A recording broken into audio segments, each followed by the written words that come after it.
अस्सलाम वालेकुम। आज हम बात करेंगे कि किस तरह टीएलपी जो है वो एक बड़ी पार्टी के तौर पर नेशनल असेंबली में, सेनेट में और जो सूबाई असम्बलियाँ हैं वहाँ अपने कैंडिडेट भेज सकती है। जो करंट सिनेरियो है उसमें तो ऐसा लगता है कि पॉसिबल नहीं, क्योंकि एक इलेक्शन लड़ने के लिए काफ़ी तगोदो की ज़रूरत होती है, मुख्तलिफ़ किस्म के काम करने पड़ते हैं। और जो पहले से पार्टियां मौजूद थी हैं वो जो हैं बड़ी वेल ऑर्गेनाइज्ड हैं और उनको वो सारे तरीकाकार आते हैं जिस तरह इलेक्शन जीता जाता है। लेकिन टीएलपी का वोट भी बहुत ज़्यादा है, इसके बावजूद वो इलेक्शन नहीं जीतते।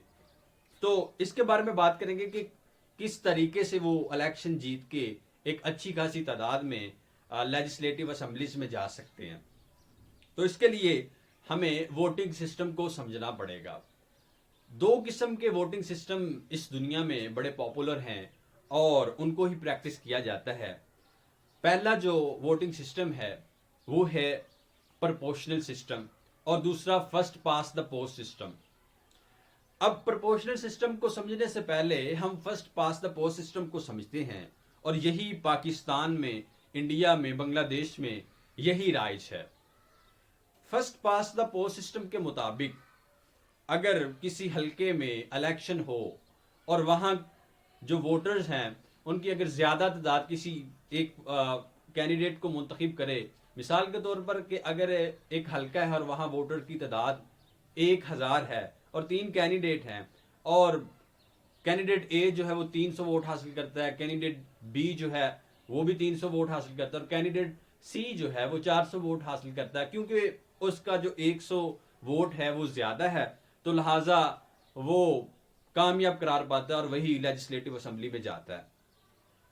और इस तरीके से ये होता है कि बाकी जो वोट होते हैं ना, मिसाल के तौर पर बाकी जो 600 वोट पड़े दोनों हारे हुए कैंडिडेट्स को, वो तो जाया गए, उनकी तो कोई मतलब वुकत नहीं है, उनकी कोई अहमियत नहीं है। और ऐसा भी होता है कि अगर पंजाब के 41 इजला हैं, 36 से 41 हो गए, या पूरे पाकिस्तान की बात करें, इलेक्शन होता है जिस तरह पिछली दफा देखा गया कि टीएलपी के 22 लाख के लगभग वोट थे, लेकिन कोई भी सीट नेशनल असेंबली में उनकी नहीं थी। कि 22 लाख लोग उन्हें चाहते थे कि वो असेंबली में आए, लेकिन ऐसा नहीं हुआ। वो इसी सिस्टम की वजह से हुआ कि यहाँ सिर्फ ये देखा जाता है कि किसी एक हल्के में अगर कोई बंदा एक वोट से भी जीता है तो वो जीता है, बाकी जितने भी वोट हैं उनकी कोई अहमियत नहीं है। और इसी तरह अगर सारे हलकों में कोई खास पार्टी जैसे टीएलपी, उसके कैंडिडेट एक एक वोट से भी हारते हैं,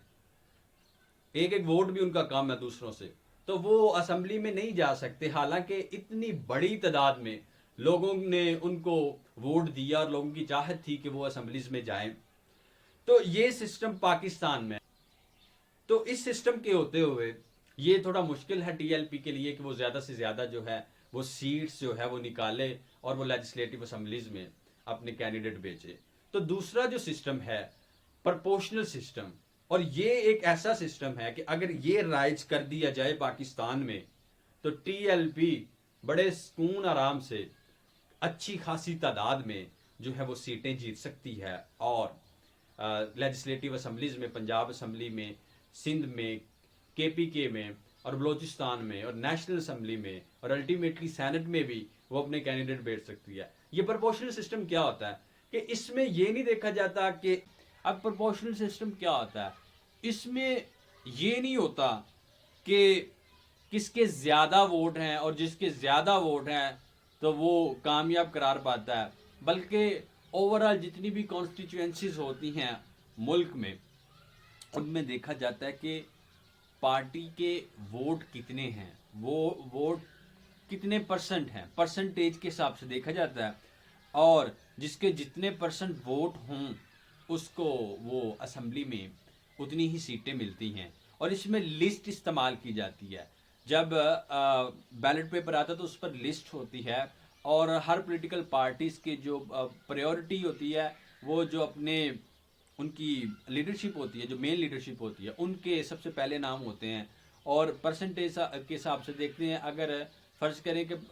10% किसी के वोट हैं तो उसके जो पहले 10 कैंडिडेट उस लिस्ट में दिए हुए थे वो इलेक्ट हो जाएंगे और वो असेंबली में चले जाएंगे। तो ये एक तरीका है, अगर पाकिस्तान में ऐसा हो जाए कि प्रोपोर्शनल सिस्टम आ जाए तो टीएलपी के जो परसेंटेज है वो अच्छी खासी होती है, तो अच्छी खासी तादाद में वो जो है वो असम्बलीज में जा सकते हैं और बड़ी आसानी से वो जो है ये सारा जो इलेक्टोरल प्रोसेस है इसे चला सकते हैं। तो ये एक तरीका था। तो इंशाल्लाह मज़ीद बात करें।